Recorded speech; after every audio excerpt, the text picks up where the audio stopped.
mga kaisda, so nandito naman tayo sa ating talipapa ngayong araw ng Martes. Mga kaisda, napaka-excited naman ngayong araw ng Martes at napakainit at napakaswerte naman ngayon ng ating mga suki.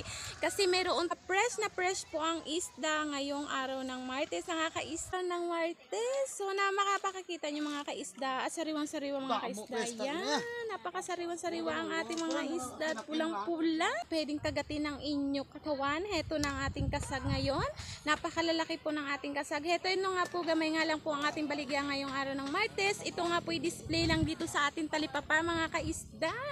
Pwede mo po siya ibutang sa utan o gulay mga kaisda. Napakasariwa naman ang ating mga kasag at napakalalaki ng mga ating kasag mga kaisda.